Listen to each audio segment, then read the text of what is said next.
A very senior and experienced Indonesian government advisor has said that talks are underway in which Australia might accept the people from Indonesian detention centres as part of some sort of boats deal. Is that right, or do you rule out that prospect?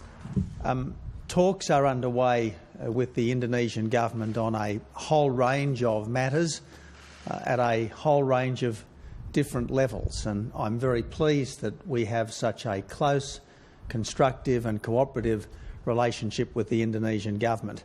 What I think you were specifically referring to, Joe, are discussions about how people who are picked up in the Indonesian search and rescue zone should be treated, and obviously under normal search and rescue rules, people who are picked up in a country's search and rescue zone go to the nearest safe port in that country, but we're discussing this with Indonesia. The one point that I really would like to stress on this whole boats issue is that the boats are stopping.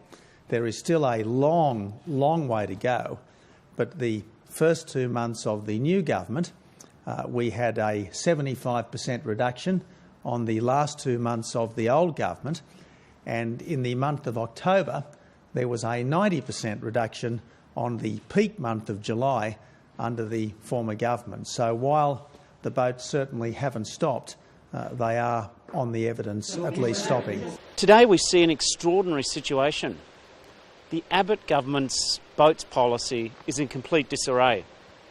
We've got a senior advisor to the Indonesian government today contradicting Immigration Minister Scott Morrison's version of events.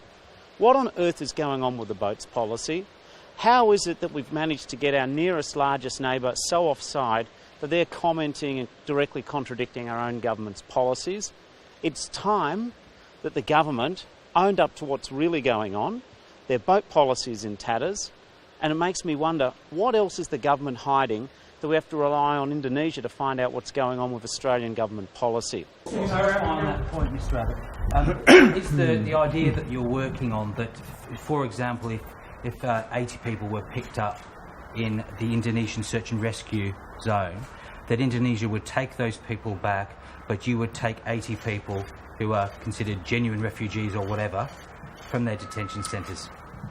One of the things that I'm not going to do, and one of the things that no government should do if it wants to get the best possible outcome for the Australian people, is engage in negotiations with another country, dare I say it, through the media. I respect that you obviously want to get as much information as you can out of me and my colleagues, and I, as a former journalist, I respect the imperative that you're under.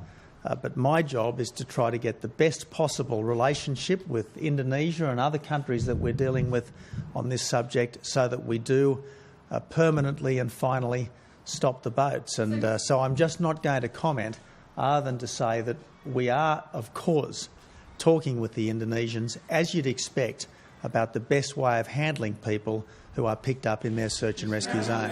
Would you be ideologically supportive of sending asylum seekers back to Indonesia that are picked up within the search and rescue area in exchange for genuine refugees? This isn't a matter of ideology. First of all, it's a matter of just the government telling the truth to the Australian people. I can't believe the disrespect they've shown to Australia's media when they refuse to talk about what's happening. When we have to buy a copy of the Jakarta Post to find out what Scott Morrison's doing, that's not the way to run a nation. So before we get to any new government ideas, I think it's about time they explain how their existing ideas are working or not working.